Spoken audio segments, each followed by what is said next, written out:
You're watching BionicDance. Don't run on automatic, instead, please think. I'm an atheist, which means that, although you can't see it, I've got an evil curled mustache that I can twirl while I chuckle menacingly. Let's do this.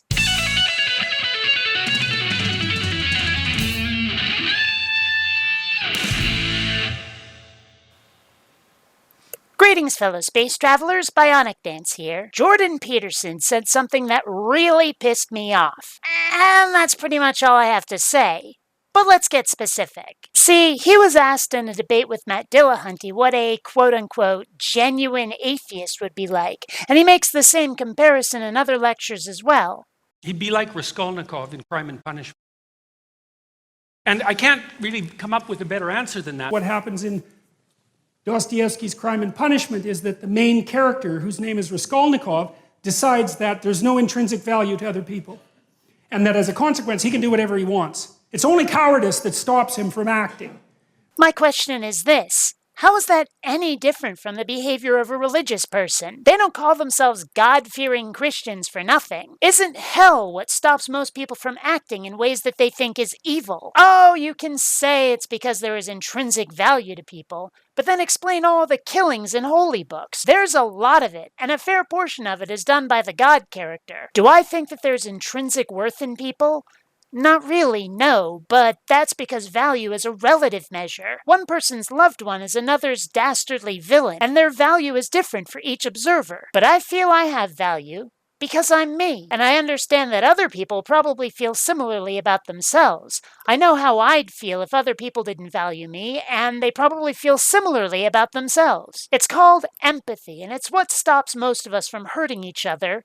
No God required. But let's be brutally honest. If empathy isn't enough to stop crime, then the next biggest deterrent is fear of reprisal, be it divine or secular. The view that atheists without this belief in intrinsic worth would be amoral criminals is ludicrous and can only be held by those who think God is required to not be a jerkwad.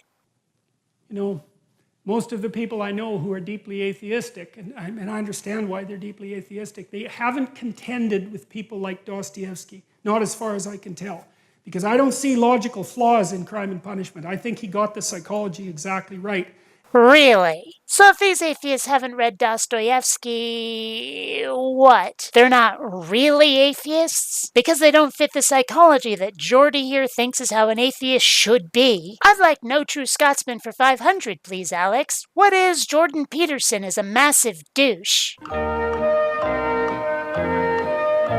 Tell me, if God is real, hell is real, and religious rules are real, what do we need a police force for? No, seriously, why do we need secular law if we have divine law? Is God not all the police and court we need? And if not, why not? And what's the difference between hell and jail really? The length of the sentence. Of course, for an atheist, jail is actually far worse than would ever be for a theist. Why? Because the God-botherers think that they get eternal life after death. But me? As far as I know, this is the only life I get. Do you think I'll waste it in jail? Seriously? I recently watched a video of the sentencing of Daniel Holtzclaw, the police officer who was raping women. Dude got 263 consecutive years in prison. Yeah. Not concurrent, consecutive. Now, I'm no legal expert, but as I understand it, that means that even if he earns parole on his first sentence, then the next one kicks in, and the next one, and the next one. No matter how you look at it, he is never getting out of prison. And as I watch the verdict hit him, as he starts crying while more and more convictions on his counts of rape and abuse pile on, I couldn't help thinking about just how fucked he was. I thought about everything he'll never do again. He'll never go out and get a pizza. He'll never see a movie on opening night. He'll never go rollerblading or swimming. He'll never go dancing and have a drink. His life is basically over. He's a horrible person and he deserves what he got, but fuck. Do you think for even a moment that I would risk that? As far as I know, this is the only life I get. I'm not going to spend it locked up eating prison food, bored and in constant danger from the other prisoners. Are you fucking kidding? Better to get the death penalty. I'm totally against it in principle, but if I ever find myself in jail for the rest of my life, kill me now. But religious people, you can just ask God for forgiveness and you'll avoid hell. Even life in prison can't stop you from entering paradise. Confess and the slate is wiped clean. You have a trap door. You have an out. I don't. And if you think for even a moment that doesn't make me extra unwilling to misbehave, you're a chowderhead. Couple that with, as I said before, the empathy factor, and you can bet that I'm not prepared to go around killing, hurting, stealing, etc. Like I said, no God required. But because I'm not like Raskolnikov in Crime and Punishment, I'm not a real atheist? Yeah.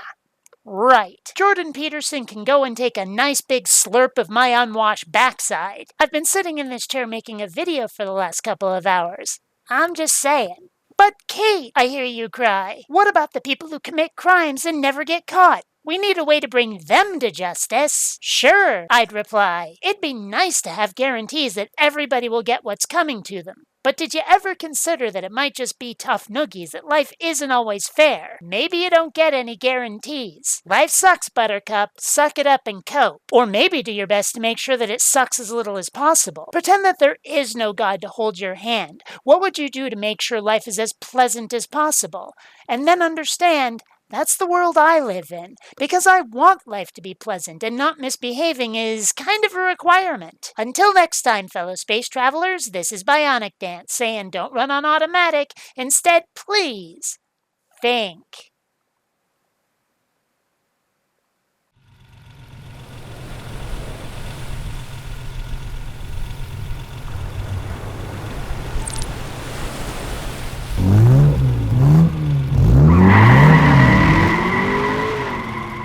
Even YouTubers need Ferraris. Please donate on Patreon.